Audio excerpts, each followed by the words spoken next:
Muhiddinov Ravshan Bahodirovich, omma orasida Ravshan Zolotoy nomi bilan tanilgan O'zbekiston va butun Markaziy Osiyoda eng ko'p gap so'zlarga sabab bo'lgan shaxslardan biri. 1989-yilda Toshkent shahrida tug'ilgan Muhiddinov yoshlikdan o'zining qat'iy xarakteri va mustaqil qarorlari bilan ajralib turgan. Uning ismi jamoatchilikka avvalo taniqli tadbirkor G'ofur Rahimovning jiyani sifatida ma'lum bo'ldi va shu sababli unga e'tibor yanada ortdi. Ravshan Zolotoyning nomi 2007-yilda ilk bor katta siyosiy huquqiy ishlar doirasida tilga olinib, unga O'zbekiston Jinoyat kodeksining 242-moddasi uyushgan jinoiy guruh tuzish va unga rahbarlik qilish bo'yicha ayblov qo'yildi va u qidiruvga berildi. Shu vaqtdan u mamlakatni tark etdi. Istanbul va Dubay kabi shaharlar uning asosiy manzillariga aylandi. 2009-yilda Istanbul Ataturk aeroportida qo'lga olinib, Moltepa qamoqxonasida saqlangan. Biroq O'zbekiston tomonidan taqdim etilgan dalillar yetarli bo'lmagani uchun ozod etilgan. Bu hodisa uning atrofida yanada katta shov-shuv uyg'otdi va uni xalqaro qidiruv ro'yxatlarida ko'rsatdi. Ammo bir necha yil o'tib rasmiy qidiruvdan chiqarilganligi e'lon qilindi. Moliyaviy va biznes faoliyati borasida ham Ravshan Zolotoy haqida ko'plab taxminlar mavjud. U turli manbalarda yuqori moliyaviy imkoniyatlarga ega, xorijiy davlatlarda hisoblari va sheriklari bor shaxs sifatida tilga olinadi.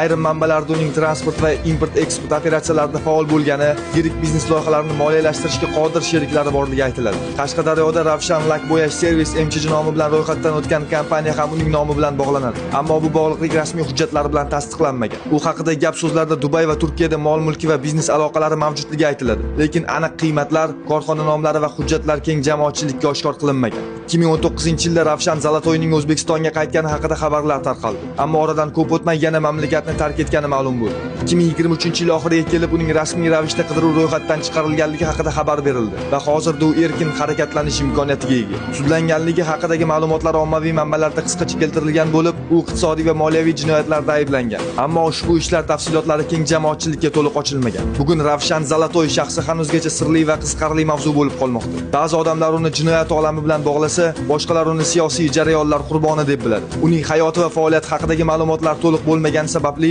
u haqida gapirilgan har bir yangi fakt odamlar orasida bahs-munozara uyg'otadi. Shu bois Ravshan Zolotoy hikoyasi O'zbekiston zamonaviy tarixidagi eng qiziqarli va bahsli voqealardan biri sifatida e'tiborni tortishda davom etmoqda.